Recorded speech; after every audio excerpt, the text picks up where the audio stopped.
सबसे पहली हत्या जो मैंने देखी वो मुझसे कुछ फुट की दूरी पर हुई थी जब मैं दूध लेने गया था। मैंने सिर्फ 10 फुट की दूरी से देखा उसे। उन्होंने उसे 7 बार गोली मारी थी। और मैंने एक के बाद एक बहुत सारी मौतें देखी अपनी ज़िंदगी में। साउथ ब्रॉक्स की सड़कों पर आपको एक हत्यारा, एक लूटमार करने वाला और एक बहुत चालाक इंसान बन के जीना होता है। मेरे पिता की तरफ के लोग तांत्रिक और भूत सिद्धि करने वाले थे। हम तंत्र मंत्र और भूत सिद्धि करते थे। हमारा कांटेक्ट खुद शैतान से था। मुझे याद है कि मेरे पिता कमरे में जाया करते थे शैतान की पूजा करने के लिए, और मैं शैतान की उपस्थिति को भी महसूस कर पाता था। और मेरे पिता आराधना करते थे, टंग्स में बोलते थे, शैतान की अन्य भाषाएं बोला करते थे, दुष्ट आत्माओं की। और वहाँ वो फूल चढ़ाते, कैंडल जलाते और पानी डालते थे। शाम को 7 बजे से लेकर सुबह 5 बजे तक मैं एक डिमोनिक चर्च में जाता था, जहाँ तंत्र मंत्र भी सिखाया जाता था। मुझे ट्रेन किया जा रहा था। मैं ट्रेंड हो रहा था तांत्रिक बनने के लिए। मुझे भूत सिद्धि करने वाली जादूगरनी औरतें जो 30 साल से, 40 साल से, 50 साल से अपने धर्म में लगी हुई थी, ये सिखा रही थी कि कैसे बात करनी है प्रिंसिपैलिटीज से, शैतान से, ज़मीन वाली दुष्ट आत्माओं से। आप शैतान से डायरेक्ट बात नहीं कर सकते, आपको पहले अधिकार कमाना होगा। जो सबसे पहली बार भयानक हत्या हुई थी, जो मैंने बताया, वो यहाँ इस घर में हुई थी। हस्बैंड ने 52 बार पत्नी को चाकू मारा था और उसके सर को काट के अलग कर दिया था। हम उसकी बेटी के साथ खेला करते थे, इसलिए जब हम उसे छोड़ने आए यहाँ पर, तो वो यहाँ खड़ी थी और उसको पता चला कि उसकी माँ इस तरह से टुकड़ों में काटी गई। इसी घर में हुआ था ये। एक बार मैं अपने स्कूल में अपने दोस्तों के साथ खेल रहा था, तो वहाँ एक पास्टर आए, एक बैंड भी उनके साथ आया था और वो गाना गाने लग गए, लोग इकट्ठा हो गए और वहाँ बड़ा अद्भुत माहौल बन गया। पूरे स्कूल में एक खुशी की लहर दौड़ गई और मैं एक टूटे हुए परिवार से आया था। वहाँ पास्टर स्टेज पे खड़े होकर बाइबल की कुछ बात बता रहे थे, बाइबल की कहानियाँ बता रहे थे, परमेश्वर कैसे सबसे प्यार करता है, और वो यही सब बता रहे थे। पहली बार मैं थोड़ा सा जुड़ा कि वाह, शायद परमेश्वर मुझसे प्यार करता है। हो सकता है परमेश्वर को मेरी या मेरे परिवार की ज़रूरत है। शायद परमेश्वर मुझे और मेरे परिवार को छूना चाहता है, हमारी परिस्थिति बदलना चाहता है। मुझे भी थोड़ा प्यार मिल सकता है, मुझे भी मिल सकता है। और वो मेरी तरफ चलते हुए आ रहे थे और मुझे पहली बार प्यार बहुत महसूस हो रहा था, इतना कि मैं समझा नहीं सकता। और ये पास्टर स्टेज से उतर के लोगों के लिए प्रार्थना कर रहा था, उन्हें छू रहा था, और मुझे लगा कि अब मेरी बारी है, अब ये पास्टर मुझे छुएगा और अब यीशु मुझे कबूल करेंगे और मुझे जताएंगे कि प्यार होता क्या है। और ये पास्टर मेरे बगल से चले गए। उन्होंने मुझे कभी नहीं छुआ, उन्होंने उन्होंने मुझे बिल्कुल नहीं छुआ। वो नीचे लाइन तक आए, मेरे पास आए और मेरे पास से गुजर गए और दूसरे लोगों को छुआ। मुझे लगा, ओह, यीशु ने भी प्यार नहीं किया, पिता ने प्यार नहीं किया, मेरा घर परिवार भी टूटा हुआ है। यीशु को शायद अच्छा लगता है कि मेरी माँ मार खाती है, मेरे भाई और मैं भूखे सो जाते हैं। उसे शायद अच्छा लगता है कि हमारे अपार्टमेंट में लाइट नहीं है, हम स्कूल में मिसफिट हैं, उसे हमारा स्कूल आना भी अच्छा नहीं लगता। ये जो यीशु है ना, ये भी मेरे बाप की तरह ही है, इनमें कोई अंतर नहीं है, ये भी मेरे पिता जैसे ही हैं। और मैं टूटा हुआ और बड़ा उदास अपने घर पहुंचा। और मुझे याद है 1 या 2 हफ्ते बाद लगभग, मैं स्कूल के बाहर थोड़ी मस्ती कर रहा था, अपने दोस्तों के साथ मज़े ले रहा था, और मैंने सुना कि कुछ नीचे गिरा। वो एक वुडू नेकलेस था। मैंने उसे उठाया और पहन लिया। उसमें बहुत सारे रंग थे और ये नेकलेस ही मेरा शैतान के साथ पहला कांटेक्ट था। कुछ समय के बाद हम टैरो कार्ड रीडिंग करने गए। वहाँ मैं जब गया तो मैं लगभग 10 साल का था, मैं छोटा ही था। वहाँ पर जो औरत भूत सिद्धि करती थी, टैरो कार्ड रीडिंग करती थी, वो विच लेडी, उसने मुझ में अपनी आंखें बिल्कुल धंसा दी। वो बिल्कुल मुझ पर फिक्स हो गई। हमें ये लड़का चाहिए, हमें ये लड़का चाहिए ही चाहिए। हम इसे सेंटेरिया का रिसर्च करने वाला बनाएंगे और ये स्पिरिचुअलिज्म को भी आगे बढ़ाएगा। स्पेनिश में आत्माओं की साधना करना डिमोनिक है और सेंटेरिया संतों की पूजा कहलाती है, लेकिन वो है दुष्ट आत्माओं की पूजा। और अगर ये तुमने हमें नहीं दिया तो ये 30 दिन में अपनी आंखें खो देगा। मेरी माँ होने के नाते मान गई और उसने अपना फर्नीचर बेच दिया, उसने अपना बेडरूम सेट बेच दिया सिर्फ $250 जुटाने के लिए, ताकि मेरी पहली सेरेमनी हो। इस औरत ने मेरी माँ के दिल में बहुत डर बैठा दिया था और मेरी माँ ज़मीन पे सोने लग गई क्योंकि उसके पास बेड नहीं था और वो ये भी नहीं चाहती थी कि मेरी आंखें खोएं। तो इन लोगों ने मुझे अंधकार की दुनिया में आगे बढ़ाया जब मैं 10 साल का था। फिर पहला एनकाउंटर जो मेरा हुआ, मैं जब 10 साल का था, वहाँ डेविल आया और उसने ऑफरिंग भी कबूल कर ली। मेरी ज़िंदगी अब शैतान को सौंप दी गई थी और उन्होंने मेरे गले में 5 मालाएं पहनाई। ये 5 तरह की बड़ी दुष्ट आत्माएं थीं जो आसमानी मकामों में रहती हैं। ये शैतान के नीचे होती हैं। उन्होंने ये मेरे गले में पहना दिया, जिन्हें सेंटेरिया कहते हैं। उन्होंने कहा कि यही रूहें आज से तुम्हारी मदद करेंगी और ये तुम्हारे स्पिरिचुअल गार्डियन एंजल्स हैं और अब से यही तुम्हारी आगे को फिक्र करेंगे। ये जो कोने की बिल्डिंग आप देख रहे हैं इधर इस कोने की, ये पूरी लगभग खाली रहती थी और मैं और मेरा भाई यहाँ ऊपर से उतर करके और पंप से पानी लेने जाते थे। ये वाला पंप था वो। ये खाली थी और ज़्यादातर अपार्टमेंट यहाँ के खाली ही थे और मैं और मेरा परिवार ही सिर्फ यहाँ रहते थे। मेरा जो पूरा चैपल था वो इन्हीं सब कामों में लगा हुआ था। वो शैतान की पूजा करते थे और हम डिमोनिक चर्च में जाते थे शाम को 7 बजे से लेकर सुबह 5 बजे तक। भूत सिद्धि वाली औरतें और तांत्रिक हमें सिखाते थे। वो बुलाना सिखाते थे, नियम कायदे और अधिकार के विषय में सिखाते थे। इस जगह को कौन देखता है, ऊपर हाकिम कौन है और यहाँ की प्रिंसिपलिटीज का नाम क्या है और किस तरह से हमारा चैनल काम करता है। 13 साल का होते होते मुझे शरीर से आत्मा को अलग करना आ गया था और मैं शरीर घर में छोड़कर स्पिरिट रेल में निकल जाता था अलग क्षेत्रों में और जाकर वहाँ श्राप बोलता था। अंधकार का साम्राज्य बढ़े और आस पड़ोस श्रापित हो जाए। यहाँ पर होमोसेक्सुअलिटी आ जाए, यहाँ पर डीमंस आ जाए, यहाँ पर spirit of murder, spirit of suicide आ जाए। मुझे अपने आस पड़ोस में ये सारे चैनल्स चलाना आ गया। 15-16 की उम्र आते आते मैं हॉस्पिटल्स में जाके आईसीयूज़ में मौत हो जाए ऐसा बोलता, दूसरे कमरों में मौत हो, ये इंसान मर जाए, ताकि डेविल की नज़र में मेरा लेवल या मेरा ओहदा और बढ़ सके और मैं न्यूयॉर्क सिटी का सबसे बड़ा डेविल वर्शिपर बनना चाहता था। शैतान मेरा बाप बन गया, उसने मेरे बाप की जगह ले ली क्योंकि मैंने ऐसी दुआ की थी कि मेरे बाप को मार दो। 33 साल की उम्र में मेरे बाप को चेहरे पर गोली मार करके ख़त्म कर दिया था एक नाइट क्लब में एक औरत की वजह से। जब वो घर आ रहे थे शैतान ने उन्हें ले लिया और उसने कहा कि मैंने पुराने से नए को बदल दिया है और ऐसे डेविल मेरा बाप बना। एक क्लब था इस जगह पर और वहाँ मेरे बाप को मारा गया था जब उनकी उम्र 33 साल की थी। मैंने बताया था ना कि जब मैं छोटा था लगभग 11 साल का था तो यहाँ पर एक कॉर्नर पर स्टोर हुआ करता था इधर साइड। जब मैं दूध का गैलन लेने गया था मेरे सामने उस आदमी को मारा गया था। शैतान का पुजारी होने से मेरा ओहदा अब बढ़ चुका था और इतना बढ़ गया था कि मैं प्रिंसिपैलिटीज़ को और दुष्टात्मा को इधर से उधर भेज सकता था और मैं जैसे आपके साथ यहाँ बैठा हूँ ऐसे मैं शैतान के साथ बैठा करता था और वो ह्यूमन फॉर्म में आ जाता था। उसकी उपस्थिति आती थी और मैं सारी रात उससे बात करता था और वो मुझको असाइनमेंट्स देता था। मैं अच्छे क्लब्स में और लॉन्ज में जा कर के चेक करता था कि किसको मैं अंधकार के साम्राज्य में ला सकता हूँ। मैं उनको उनका भविष्य बता देता था, उनकी ज़िंदगी के बारे में उन्होंने क्या क्या किया है और उनके साथ क्या होने वाला है ये सब बता देता था। उन्हें बिल्कुल ये अंदाज़ा नहीं था कि मैं कौन हूँ, मैं बस दुष्टात्माओं की शक्तियों से भरा था।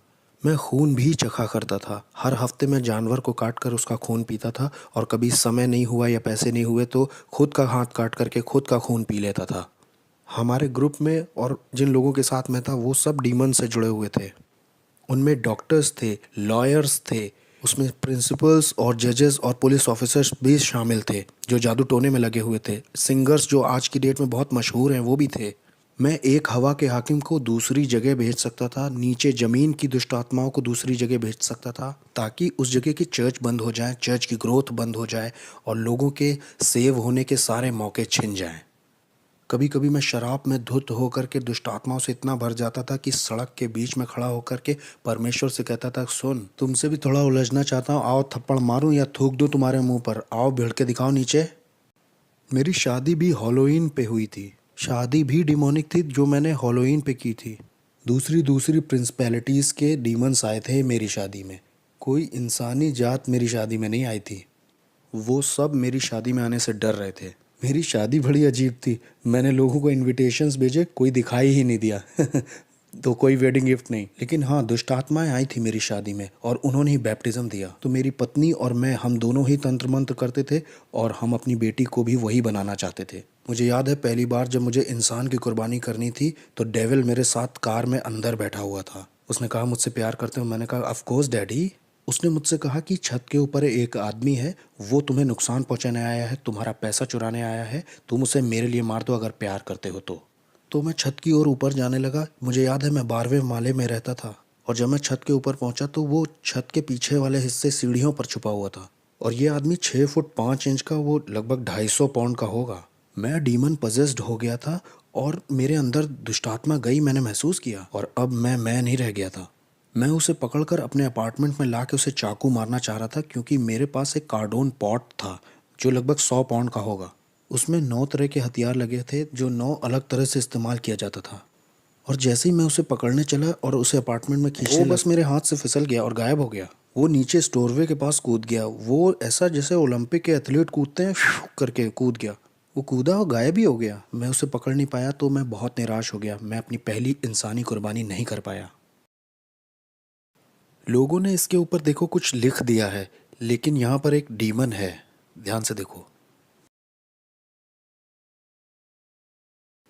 ये वो डीमन है जो नर्क के दरवाजे की देखरेख करता है। इसी के बारे में मैं बता रहा था अपनी किताब में। वो सेंटेरिया वाली यही है, छोटा वाला दुष्ट आत्मा। ये वो दुष्ट आत्मा है जो हेटी को चलाती है। हेटी के ऊपर जो प्रिंसिपैलिटी है ना, वो यही है। और वहाँ पर जो वो वाला है ना, वो इस्लाम के ऊपर हाकिम है। अब यहाँ आ गया और ये देखो, लोगों को फंसाने के लिए द ट्रुथ। क्या हंसी आ रही है? सच, ये तुम्हें आज़ाद करेगा। ये देखो, ये भी ऊपर लगाया है ताकि लोगों को लगे कि ये भी इसी का हिस्सा है, मतलब ये इसका हिस्सा है।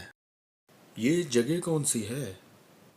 इस जगह को बोटानिका कहते हैं। ब्रॉन्क्स में जो लोग रहते हैं वो अगर जादू टोना तंत्र मंत्र करना चाहते हैं तो यहीं से सामान खरीद के ले जाते हैं, दूसरों को परेशान करने के लिए या मारने के लिए।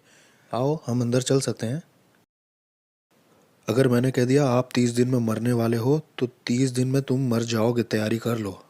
मुझे बिल्कुल परवाह नहीं कि आप कहाँ काम करते हो, आप किसे जानते हो। आई डोंट केयर कि आप अपने आप को क्या बुलाते हो। आप कहो आप कैथलिक हो, आप क्रिश्चियन हो, आप एक बिलीवर हो। मैं आपको मार सकता था जब तक आपका यीशु से जीवित संबंध ना हो। मेरी बिल्डिंग के नीचे एक औरत रहती थी। वो एक दिन ऊपर आके बोली कि मेरा पति मुझसे धोखा कर रहा है। वो जिस औरत के साथ धोखा कर रहा है उसे मार दो तुम जादू टोना करके, मैं कितना पैसा दूँ। मैंने कहा मैं पहले शैतान अपने पिता से पूछूंगा और फिर तुम्हें बताऊंगा, तुम 2 दिन बाद आना। फिर वो औरत आई और शैतान ने मुझे बताया कि एक कॉफिन बॉक्स, 21 ब्लैक कैंडल्स और उस औरत की एक मूर्ति बना करके उस कॉफिन में डाल देना, जादू टोना करने के लिए और उस औरत को मारने के लिए। 21 दिन में उसकी मौत हो जाएगी। 21 दिन में हम उसका फ्यूनरल देखेंगे। तो वो औरत आई, मैंने उससे कहा मैं $10,000 तुमसे लूँगा उस औरत को मारने के लिए। उसने कहा ठीक है। मैंने कहा अरे तुम्हारी मेरी जान पहचान है, मैं तुम्हारे घर भी आता था। तुम एक काम करो, 7,000 देना, 30% ऑफ दे रहा हूँ तुम्हें। मैं मार दूंगा उसे, 30% ऑफ है तुमको, $7,000 दे देना बस। जब वो औरत मेरे घर से जा रही थी तो बुड़ के बोली वैसे वो औरत क्रिश्चियन है। उसने कहा वो मसीही है। मैंने कहा अब मैं उसे फ्री में मारूंगा। मैंने कहा मैं उसको अब फ्री में मारूंगा, मुझे इन क्रिश्चियंस को एक सबक सिखाना है। मैं उसे अब फ्री में ही मारूंगा। मैंने कहा मुझे तुम्हारा पैसा नहीं चाहिए, मैं फ्री में मारूंगा। तो मैंने उस पर तंत्र मंत्र किया, वूडू किया, लेकिन 21 दिन होने पर भी वो मरी नहीं। एक एक महीना हो गया वो मरी नहीं। और मुझे लगा अरे ये हो क्या रहा है, ये मेरी इज्जत का सवाल था। मैंने शैतान को बुलाया, मैंने दुष्ट आत्माओं को बुलाया, मैंने बढ़ा दी अपनी जादू टोना तंत्र मंत्र। मैंने उस पर दुगना जादू टोना शुरू कर दिया ताकि वो एक रात में ही मर जाए, लेकिन कुछ नहीं हुआ, कुछ नहीं हो रहा, कुछ नहीं हो रहा। और एक दिन ऐसा हुआ कि शैतान ही आ गया। मैंने महसूस किया उसकी उपस्थिति आई और शैतान ने मुझसे कहा कि हमें ये प्लान छोड़ना होगा जिस औरत को तुम मारना चाहते हो। मैंने कहा प्लान क्यों छोड़ना होगा, मेरी इज्जत दांव पे लगी है। मैं एक भूत साधक हूँ, मैं तांत्रिक हूँ। अगर मैंने उसे नहीं मारा तो लोगों को लगेगा कि मेरे अंदर ताकत नहीं है। उसने कहा तुम समझ नहीं रहे हो, जिस परमेश्वर की वो सेवा करती है वो उसे अकेला नहीं छोड़ता है, उसे छुओ मत। मैंने कहा कौन है ये ईश्वर? उसने कहा वो जिसकी सेवा करती है। मैं बहुत गुस्से में था। मैंने कहा नहीं, 1 हफ्ता और लेते हैं, चलो मारते हैं। उसने कहा नहीं, जिसकी वो सेवा करती है वो उसे अकेला नहीं छोड़ता है। जिस तरह का जादू टोना मैंने उसके ऊपर किया था ना, उसे 21 दिन से कम में मर जाना चाहिए था। और भाई कैसे हो? ये ईजबेल है, इनके धर्म की ये ईजबेल है। देखो ये कैसे काम करता है। ये स्टैचूज जो हैं इनका कोई मतलब नहीं है, लेकिन इसके पीछे एक दुष्टात्मा है। तो अपने खुद के लिए मुझे उसे पहचानने के लिए इसका बनाया जाना बहुत ज़रूरी है, नहीं तो मैं उस आत्मा से नहीं जुड़ सकता। उस दुष्ट आत्मा से मेरी जान पहचान नहीं हो सकती। हमारे बीच में कुछ कॉमन नहीं है। मैं आदमी हूँ, वो एक आत्मा है, और आत्माओं में भी वो दुष्ट आत्मा है। मैं उससे जुड़ ही नहीं पाऊंगा। उससे जुड़ने के लिए मुझे इसको बीच में लाना ही होगा। ये इंसानों की तरह दिखते हैं, लेकिन इस आदमी के पीछे भी एक कहानी है। उस कहानी की वजह से ही आप उससे जुड़ सकते हो, और ये दुष्ट आत्मा उसकी वजह से चलन कर सकता है। और ऐसा ही इन लोगों के साथ भी है। बाद में इनके नाम रखे जाते हैं और इनके भी जन्मदिन होते हैं, इनके भी अपने दिन होते हैं। किस तरह से इंसान फंस के पकड़ा जाता है इस दुष्ट आत्मिक संसार में और तंत्र मंत्र में, जानते हैं? ये वो जाल हैं जिनसे दुष्ट आत्माएं ऑपरेट करती हैं, अपना चलन करती हैं। इन्हीं मूर्तियों की वजह से इंसान अपने सारे शैतानी काम और शैतानी मजहब चला पाता है। यहाँ ऐसी कोई चीज़ नहीं है जिसे पवित्र कहा जा सके, बस एक ही है, वो हम हैं। इस जगह पे होता क्या है? वहाँ पीछे तंत्र मंत्र होता है, वूडू होता है, वहाँ कुछ मंत्र बोले जाते हैं और उससे मूर्तियाँ पवित्र की जाती हैं। ये सारी दुष्ट आत्माएं चाहती हैं कि आप एक नई मूर्ति खरीदें ताकि आप दुष्ट आत्मा को घर ले जा सकें। ये देखो, खास प्रार्थनाएं, ये आपको विश्वास दिलाना चाहते हैं कि आप परमेश्वर से प्रार्थना कर रहे हो। मैं भी यही किताब इस्तेमाल करता था, खास प्रार्थनाएं। इनका मकसद ही है कि आपको लगे कि आप ईश्वर से प्रार्थना कर रहे हैं, लेकिन इनमें कोई भी ईश्वर, इसमें बाइबल का कुछ नहीं है, ना बाइबल की कोई बात है, ना क्रूस की कोई बात है। मैं न्यूयॉर्क अमेरिका में तीसरे नंबर का वो इंसान था जिसके पास एक ऐसी किताब थी जिसमें चिन्ह बने थे सारी दुष्ट आत्माओं के और सारे हाकिमों के, और कैसे लोग ये तंत्र मंत्र सीख सकते हैं। और कोई इस तरह की किताब को नहीं रख सकता, या किसी के पास ऐसी किताब नहीं हो सकती जब तक डेविल उस पर खुद साइन ना कर दे। और मैं तीसरा वो इंसान था जिसके पास ये किताब थी, और मैं इस किताब के निशानों का इस्तेमाल करके जादू टोना करता था ताकि लोगों का दिमाग ख़राब हो जाए और वो बीमार पड़ जाए। जाने कैसे तंत्र मंत्र से मैं उन्हें बीमार करके लेप्रोसी, किसी को कैंसर दे देता था। मैंने लोगों के ऊपर ऐसा जादू टोना किया कि उनके साथ गर्भपात हो, उनके जीवन में अबॉर्शन आ जाए, लोग हॉस्पिटल जाएं, सर्जरी ही करवा, बिना सर्जरी के हॉस्पिटल में रहें। जादू टोने से मैंने लोगों को पागल भी किया है। मैंने जादू टोना करके लोगों के ऊपर दुष्ट आत्माएं भेजी, बाइपोला की, सिजोफ्रेनिया की, और भयानक बीमारी और सुसाइड की स्पिरिट। मैं रात भर बैठकर शैतान से घंटों बात किया करता था। जब क्रिश्चियंस यहाँ चर्च भी 1 घंटे के लिए नहीं जाते, बहुत से क्रिश्चियंस 1 घंटे दुआ भी नहीं करते। आत्मिक संसार ज़्यादा रियल है इस संसार से जो दिखता है, और हमने इसे महसूस किया था कि जो कुछ यीशु में ढका हुआ नहीं है उसे बहुत आसानी से टारगेट बना सकते हैं गिराने के लिए। जैसे नास्तिक लोगों को आराम से मार सकते हैं हम, यहोवा विटनेस वाले लोग आसानी से मारे जा सकते हैं, मोर्मोन्स भी आसानी से मारे जा सकते हैं, और ऐसे लोग भी जो कहते हैं शैतान होता ही नहीं है, वो भी बहुत आसानी से मारे जा सकते हैं, क्योंकि वो आत्मिक सहायता कभी मांगेंगे ही नहीं। मुझे याद है कि एक बार हमारे पड़ोस में निकी क्रूस का ग्रुप आया हुआ था, वो उसको ट्रूस बुलाते थे। वो चलते चलते वर्शिप करते हैं, फिर वचन का प्रचार करते हैं, फिर कहीं और निकल जाते हैं और वही करते हैं। और मैं इनके पीछे कुछ इस तरह से लगा कि इन्हें पीछे कर दूं, इन्हें कुचल दूं।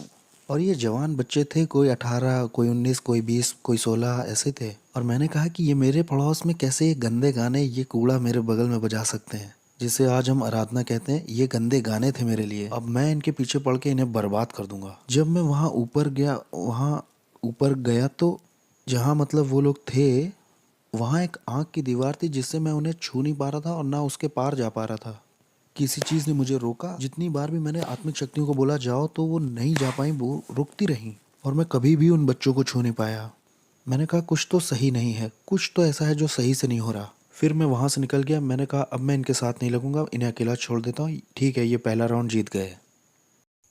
तो क्या इस वक्त आत्माएं हमें देख रही हाँ, हैं? वो हमें देख तो रही हैं। हाँ, वो देख रही हैं। तो हम सुरक्षित हैं, हम सुरक्षित हैं हाँ, ना? हम सुरक्षित हैं। हम यीशु के लहू में ढके हुए हैं। यीशु के खून जैसा कुछ भी नहीं है। Okay okay. आमीन। वो हमें छू नहीं सकते। हमारे पास सुरक्षा का बाड़ा है। हमारे चारों ओर सुरक्षा का बाड़ा है भाई। हम यहाँ आ सकते हैं और हम यहाँ की दुष्ट आत्माओं के पीछे भी पड़ सकते हैं, और हम इस जमीन को यीशु के नाम से श्राप भी दे सकते हैं, और शैतान हमारा कुछ कर भी नहीं सकता। मेरे पास बहुत पैसा था, बहुत बढ़िया कारें, बहुत सुंदर लड़कियां थीं। मेरे पास दुनिया का सब कुछ था।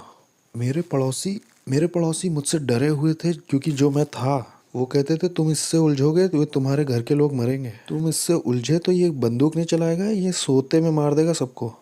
मेरे बाप शैतान ने मुझे बहुत बढ़िया चीज़ें दी थी, ऐसी ताकत दी थी कि लोग मुझसे डरते थे, जैसी मैं सोच भी नहीं सकता। यहाँ तक कि पुलिस भी मुझसे डरती थी, मेरे पड़ोस की सिक्योरिटी भी डरती थी। लोगों को ये मालूम था कि ये शैतान का बच्चा है, ऐसा कहते थे लोग। मैंने कई क्रिश्चियंस को घुटने पिला दिया, दुआ के लिए नहीं, क्योंकि उनमें ताकत ही नहीं थी। इसलिए नहीं कि आपका परमेश्वर ताकतवर नहीं था, मुझे गलत मत समझिए। परमेश्वर तो ताकतवर था, लेकिन बर्तन कमज़ोर था। बर्तन का कोई प्रार्थना का जीवन नहीं, ना कोई उपवास का जीवन, और ना परमेश्वर से इसका संबंध सही है। ये व्यक्ति भक्त जैसा बस बाहर से दिख रहा है, लेकिन कोई शक्ति नहीं है। ये व्यक्ति कमज़ोर है और इसके जीवन में कुछ हो भी नहीं रहा है। इसके पास बाइबल भी है, इसके पास कपड़े भी सही हैं, इसके वस्त्र सही हैं, लेकिन इसका कोई जुड़ाव नहीं है यीशु के साथ, क्योंकि ये उसकी इच्छा से बाहर है, उसकी प्रतिज्ञाओं से बाहर है और इसके डिवाइन पर्पस से भी बाहर है। इसलिए मेरा उस पर अधिकार है, मैं उसको गुलाम की तरह बना लूँगा, मैं उसे तोड़ दूंगा, उसके साथ तंत्र मंत्र करूँगा, मैं करता जाऊँगा एक मसीही से दूसरे मसीह, एक चर्च दूसरा चर्च, कई सारे। मैं हर वो चीज़ गिराता जाता जो यीशु के क्रूस को दिखाती थी।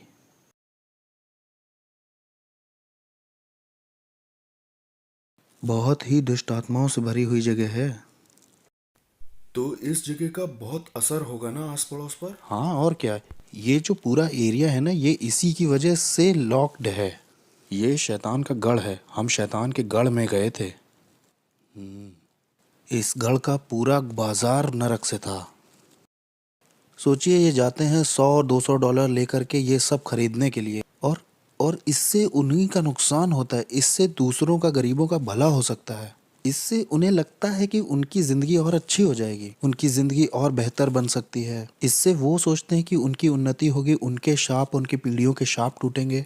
ये मोमबत्तियाँ, ये वुडू खरीदने से इन्हें लगता होगा, लेकिन परमेश्वर कहता है कि ये तुम्हें फ्री में दे रहा हूँ मैं, बस अपनी ज़िंदगी मुझे दे दो और मैं तुम्हें आज़ाद करूँगा। लेकिन ये इन्हें नहीं चाहिए, ये उनके लिए बहुत मुश्किल है, ये तो इनके लिए बहुत कॉम्प्लिकेटेड है। लोग इस तरह की जगह में आते हैं, $200 भी ख़राब करते हैं और ज़िंदगी सोचते हैं अच्छी हो जाएगी और बहुतायत से भर जाएगी।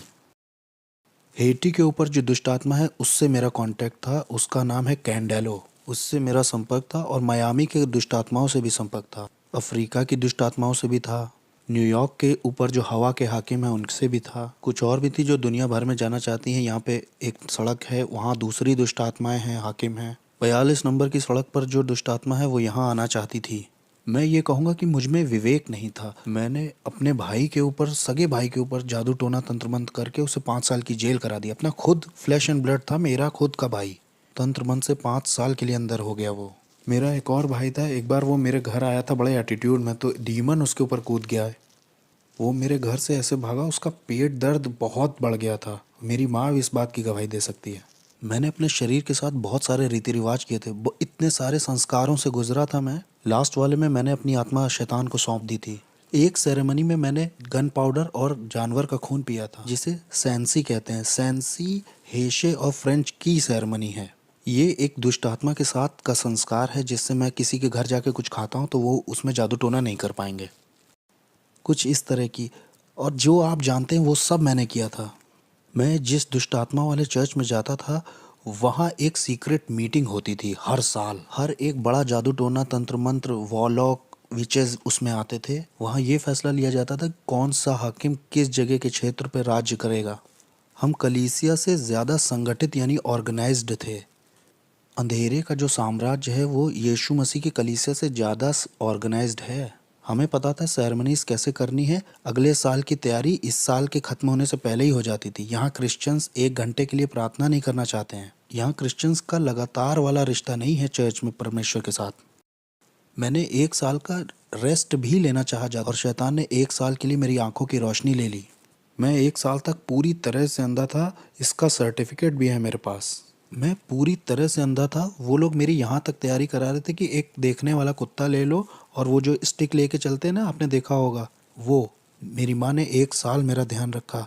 मेरी आंखें पूरी तरह से अंधेरी हो गई थी। एक बादल जैसा धुआं मेरी आंखों के ऊपर आ गया था। मैं पूरी तरह से अंधा था, और जब मैंने शैतान को अपनी ज़िंदगी वापस दे दी तो 7 सर्जरीज़ के बाद मेरी शैतान ने आंखें लौटा दी, और फिर मैं दोबारा देख पाया। और ये मेरी सज़ा थी जो शैतान ने दी, कि 1 साल की छुट्टी मुझे चाहिए थी। मैं 1 साल की छुट्टी लेना चाहता था। शैतान ने कहा अच्छा छुट्टी चाहिए, ये लो, और उसने मेरी आंखें ले ली। और इस तरह की दुनिया का था मैं, कि आप शैतान से पंगा लोगे तो शैतान आपको या आपके परिवार के लोगों को मारेगा। एक तरह का डर आपको हमेशा रहेगा कि आप ये धर्म छोड़ नहीं सकते। सेंटेरिया, पोलोनियम्बे, स्पिरिचुअलिज्म, ये धर्म छूटेगा नहीं। डॉक्टरों के पास कोई एक्सप्लेनेशन नहीं था कि मेरी आंखें कैसे गईं। जबकि मैं कहूँ, क्रिश्चियंस, मसीही जब गलत करते हैं या उनसे बुरा हो जाता है तो उनके घर में जो कुछ दिखाई देता है वो है दया और अनुग्रह। लेकिन अगर आप शैतान को कुछ ऐसा दिखाते हो तो शैतान को पसंद नहीं आया तो आपको या आपके परिवार को मारता है। मुझे याद है एक बार एक औरत को शैतान ने कहा इस आदमी से मत मिलना। उसने परवाह नहीं की क्योंकि वो उससे प्यार करती थी। इसलिए शैतान ने एक दुष्ट आत्मा एक ऐसे इंसान के अंदर भेजी जो सड़क पर रहता था। उसने हथौड़े से उस औरत के सिर पर 17 बार वार करके मार दिया। एक बार मैं अपने घर में बैठा हुआ था, बहुत अमेजिंग था। मैं नाइट क्लब से लौट के आया था। मैं टीवी पर जेरी स्प्रिंगर नाम का एक शो देख रहा था। वो बड़ा अजीब सा शो है। लोग उसमें एक दूसरे को मारते हैं और मुझे उसमें बड़ा मज़ा आता था। मज़े लेके मैं उसे देख रहा था, हंस रहा था और मैंने एक आवाज़ सुनी, बेटे मैं जल्दी आ रहा हूँ, तुम अपनी ज़िंदगी से क्या करोगे। एक सुनने वाली आवाज़, बहुत शार्प, उस कमरे से आई थी। मैंने सोचा कि शायद टीवी से आई है। मैंने कहा ये टीवी से नहीं आई है क्योंकि यहाँ तो लोग लड़ रहे हैं, एक दूसरे को मार रहे हैं। मैं शैतान की भी आवाज़ पहचानता था। शैतान के साथ तो मैं ऐसे बैठता था जैसे आपके साथ बैठा हूँ। कभी वो इंसान के रूप में भी आता था, कभी वो कमरे में उसकी उपस्थिति आती थी। उसकी उपस्थिति आते ही कमरे का माहौल बदल जाता था। वो मेरे सामने बैठा करता था और मेरे कॉन्शियस से बात करता था। हम रात भर ऐसे बात किया करते थे। मुझे उसकी आवाज़ पता थी।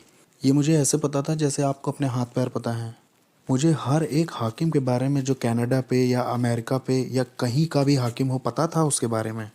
हर प्रिंसिपलिटी जो किसी मज़हब की थी वो भी मुझे पता थी। चाहे वो कोई ऑकल्ट हो, न्यू एज हो, बुद्धिज़्म हो, इस्लाम हो, सेंटेरिया हो या स्पिरिचुअलिज्म हो, मुझे हर एक दुष्टात्मा का पता था। हर एक हाकिम के प्रिंसिपलिटीज़ का मार्क मेरे पास था। ज़मीन की दुष्ट आत्माओं का भी और शैतान का, इज़बेल का। मैं हर एक के नाम बता सकता हूँ जिनके नाम आप भी नहीं जानते होंगे। मैं उनको नाम से जानता था। लेकिन ये आवाज़ उन सब आवाज़ों से बहुत अलग थी। वो आवाज़ जाने कहाँ से आई थी। वो हवा से आई थी वो आवाज़। मैं एक तरह के सदमे में आ गया और फिर मैंने एक तरह का दर्शन पाया अपने अपार्टमेंट के दूसरी तरफ। मैंने देखा कि पूरे आसमान में आग है और नीचे के जो लोग हैं वो उससे बचने के लिए इधर उधर दौड़ रहे हैं कि कोई जगह मिल जाए शायद। मैंने कहा ये कैसा दर्शन, मैंने उसे छोड़ दिया। और फिर मुझे याद है जब मैं सोने गया, बहुत गहरी नींद थी और मैंने एक टी शर्ट मुंह पे डाली, मैं सो गया और मैंने देखा कि मैं एक ट्रेन में हूँ, उसमें बहुत सारे लोग हैं। मैं कुछ समझ ही नहीं पा रहा था मैं ट्रेन में क्या कर रहा हूँ। ये ट्रेन इतनी तेज़ चल रही थी कि आप समझ नहीं सकते। मैं पृथ्वी पर इतनी तेज़ किसी चीज़ में नहीं चढ़ा। और ये ट्रेन नर्क में आ गई। यीशु मसीह मुझे नर्क ले आए। और जब मैं नर्क में पहुंचा तो वो ट्रेन दरवाजे से बहुत कस के लड़ गई। एक इतनी तेज़ आवाज़ हुई कि सब खुल गया और बहुत गर्मी बाहर आ रही थी, न जाने कहाँ से। वहाँ सांस लेने में भी बहुत दिक्कत हो रही थी। मैं ट्रेन से जैसे बाहर आया तो उसमें जो लोग थे उनके चेहरे नहीं दिख रहे थे, लेकिन उनके चेहरे पर डर दिखाई दे रहा था। वो डर आप महसूस कर सकते थे। ये डर इस बात का था कि आप वहाँ से कभी बाहर नहीं निकलेंगे। और ये जगह पूरी भरी हुई थी। और मैंने कहा मैं यहाँ के लिए नहीं बना हूँ, मैं यहाँ नहीं मर सकता ना, मुझे यहाँ नहीं मरना, ये मेरे लिए नहीं है। मैं यहाँ के लिए पैदा नहीं हुआ हूँ। मैं अपने आप से ही बातें कर रहा था। मैं यहाँ नहीं रहने वाला। इसलिए मैं एक कोई सुरंग ढूंढने लगा जहाँ से मैं निकल सकूँ। तो मैं सुरंग ढूंढने के लिए आगे गया, या कोई खिड़की ढूंढने, या कोई, हो सकता है वहाँ कोई जगह दिख जाए जहाँ से मैं बाहर आ सकूँ और मैं अपनी रियलिटी में लौट सकूँ। लेकिन वहाँ कोई गैप नहीं था। मुझे याद है वहाँ जितना मैं आगे उस सुरंग में जा रहा था उतना ज़्यादा मुझे डर घेर रहा था और मुझे लोगों की तकलीफ़ें सुनाई दे रही थी, आवाज़ें। वहाँ अंधेरा और डर ओढ़ लेता है जैसे कोई कपड़ा पहन लिया हो। वो आपको लपेट जैसा लेता है। वहाँ आपका कोई बस नहीं चलता है। कुछ जकड़ जैसा लेता है, वो आपको जाने नहीं देता। यहाँ तक कि मैं अपना हाथ भी नहीं देख पा रहा था। वो एक पर्दे की तरह था, जैसे आप किसी बच्चे के कुएं या जानवर के कुएं में गए हैं। ये कुएं जैसा नहीं था, मैं समझा नहीं पाऊंगा इसे। और और इसमें से बहुत गर्मी और बदबू बाहर रही थी, ऐसा जैसे न्यूयॉर्क सिटी के गटर खुल गए हों। वहाँ वो बहुत अजीब सा, बहुत अजीब। और जब मैं आगे गया तो वहाँ मुझे याद है आगे शैतान मिला। उसने कहा मैं तुम्हारा बाप था। वो डिमोनिक टंग्स में बोल रहा था कि मैं तुम्हारा बाप था, मैंने तुम्हें सब कुछ दिया जो चाहिए था, मैंने तुम्हारी केयर की, मैंने तुम्हें आशीष दी, मैंने तुम्हें प्रोटेक्शन दी, मैंने तुम्हारे लिए लोगों को मारा है, तुम्हारे लिए सब कुछ किया, तुम्हें पावर दी, तुम्हें तुम्हारा नाम बनाया इस साम्राज्य में। जो तुम्हारे विरोध में उठे उन्हें मार दिया, क्योंकि मैं तुम्हारा इस्तेमाल करने वाला था अपने राज्य को लाने के लिए पृथ्वी पर। और तुम मुझे छोड़ना चाहते हो, मुझसे धोखा करना चाहते हो। और ये सब डिमोनिक टंग्स में हो रही थी और मैं भी उससे दुष्टात्माओं की अन्य भाषा में बराबर बोल रहा था। मैंने कहा नहीं, मैं छोड़ूंगा नहीं, मैं बस कंफ्यूज हूँ, मुझे समझ नहीं आ रहा हो क्या रहा है। उसने कहा नहीं, मुझे मालूम है तुम क्या करोगे, तुम मेरे धर्म को एक्सपोज करोगे कि मैं कौन हूँ और मेरे आत्मिक संसार में कैसे काम करता हूँ। मैंने तुम्हें वो चीज़ें बताई हैं जो किसी को नहीं बताई। क्योंकि मैं तुम पे भरोसा करता था कि तुम मेरे राज्य को आगे बढ़ाओगे, क्योंकि मैं और तुम्हारा इस्तेमाल करना चाहता था बड़े पैमाने पर। और कंफ्यूज होके उसने मेरी मेरी गर्दन पकड़नी चाहिए, और जैसे ही मुझे मारने के लिए उसने गर्दन पकड़नी चाहिए, एक क्रॉस मेरे हाथ में यीशु मसीह का आया। और न जाने 3-4 क्रॉस कैसे नर्क में आ गए जब मैंने ब्लू शॉर्ट्स और टी शर्ट पहन रखी थी। और जैसे ही मैंने वो क्रूस उसके ऊपर छुआया, वो ऐसे पिघल गया जैसे वो कोई बच्चा हो। वो एक बच्चे की तरह ज़मीन पर गिर पड़ा और उसमें कोई ताकत नहीं थी। और फिर मैंने उस मौके का फ़ायदा उठा करके भागना शुरू किया उस तरफ जिधर दरवाज़ा लग रहा था मुझे, या शायद वहाँ कोई मुझे दरवाज़ा दिखाई दे जाए। जो मेरी उम्मीद थी, वहाँ वहाँ आशा जो थी वो ऐसी थी जैसे वहाँ किसी तरह की कोई आशा ही ना हो। वहाँ कभी ऐसा नहीं लगता कि आप बाहर आ पाएंगे। बस बस यही आपका द एंड है। जिस डर ने उस वक्त मुझे पकड़ रखा था, वो डर मैं समझा नहीं पाऊंगा, ऐसा डर मुझे कभी नहीं लगा। मैंने उस तरह की निराशा कभी महसूस ही नहीं की थी। ये बिल्कुल स्वर्ग का ऑपोजिट था। वो खुशी और आनंद का ऑपोजिट था, शांति का ऑपोजिट था, जीवन और उजियाले का ऑपोजिट था। ये जगह तो अंधकार और तड़प की जगह थी। अगर अगर मैं यहाँ रहता हूँ तो मेरे परिवार मुझे कभी नहीं ढूंढ पाएगा कि मैं यहाँ हूँ। मेरी पत्नी, मेरी बेटी मुझे कैसे ढूंढ पाएंगे, कैसे देख पाएंगे अब। जब मैं उस सुरंग के और गहरे में जा रहा था, ये सोचते हुए कि वहाँ शायद कोई दरवाज़ा हो या किसी तरह की कोई दरार वहाँ हो, वहाँ शैतान फिर से दिखाई दिया और उसने कहा कि मैं तुम्हें मार दूंगा अब। समर्पण के समय में मैंने तुम्हारे शरीर पर कुछ दुष्ट आत्माओं की भाषा में निशान बनवाए थे जो मेरे कॉन्ट्रैक्ट हैं, इससे मैं तुम्हें मार दूंगा। उसने कहा, अरे बेवकूफ़, ये मेरे निशान है, ये इस बात के निशान है कि मैं तुम्हारा मालिक हूँ, मैं तुम्हारा मालिक हूँ, कोई और तुम्हारा मालिक नहीं है, मैं हूँ। या तो तुम मेरे लिए जियोगे या तो मरोगे। और फिर जैसे ही उसने अपने हाथ बढ़ाए मुझे दोबारा पकड़ने के लिए, मैंने तो सोचा मेरी कहानी ख़त्म। अब वो मुझे दूसरी बार पकड़ने आया है। क्रूस यीशु मसीह का बीच में आ गया, नर्क में।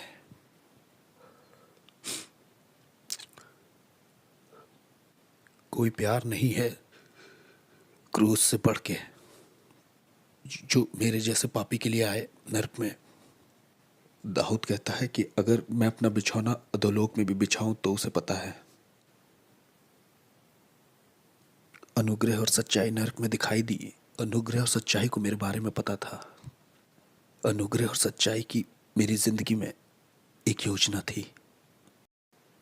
मेरे गलत, शैतानी, घमंडी और खुदगर्ज और स्वार्थीपन का जब अंत हो गया नर्क में, जब मेरा समय भी पूरा हो गया था, तब यीशु मसीह दिखाई देते हैं मेरे जैसे मिसफिट के लिए और कहते हैं, तुम्हारे लिए मेरे पास योजना है, मैं तुमसे प्यार करता हूँ जितना तुम सोच नहीं सकते। वो मुझे नर्क में दिखाई दिए। और जब मैं वापस आया, मेरी आत्मा शरीर में वापस आई, तब मैंने अपने घुटने टेके यीशु मसीह के नाम से। मेरे पास $1,00,000 का सामान था तंत्र मंत्र का, मैंने फेंक दिया। मैंने तंत्र मंत्र सब फेंक दिया। मैंने अंधेरे के साम्राज्य से जुड़ी हर एक चीज़ फेंक दी। हेटी के लोग और क्यूबा के लोग और मियामी, न्यूयॉर्क के लोगों ने सोचा कि इसे मार दे क्योंकि ये बहुत जानता है, क्योंकि इसे बहुत कुछ पता है, इसलिए इसे मारना चाहिए। हमें इसे मारना ही होगा क्योंकि ये बहुत कुछ जानता है। ये अब हम में से एक नहीं रहा, इससे मारना तो ज़रूर है। वो आए मुझे मारने के लिए, उन्होंने अपनी तरफ से कोई कसर नहीं छोड़ी। मैं दिन में सोने लगा था क्योंकि दिन और रात दुष्ट आत्माएं आती थीं और मुझे बहुत टॉर्मेंट करती थीं, बहुत सताती थीं। ये सब 30 दिन तक चलता रहा। 30 दिन तक वो मेरे गले को पकड़ते थे, वो मेरे बिस्तर को मुझे उठा के फेंक देते थे। मैं बिस्तर पर लेटे महसूस करता कोई मेरे बगल में लेटा हुआ है, बर्फ़ के जैसा कोई ठंडा। और जैसे मैं मुड़ के देखता तो मैंने डेविल को खुद देखा वहाँ लेटे हुए। ये सब चलता रहा 30 दिन तक, एक के बाद एक। मुझे सताया जा रहा था, टॉर्चर किया जा रहा था, पागल करने की कोशिश की जा रही थी। मेरे शरीर से मेरी आत्मा खींचने की कोशिश की जा रही थी। मैं रात में ऐसे डरता था जैसे रात में कभी नहीं डरा।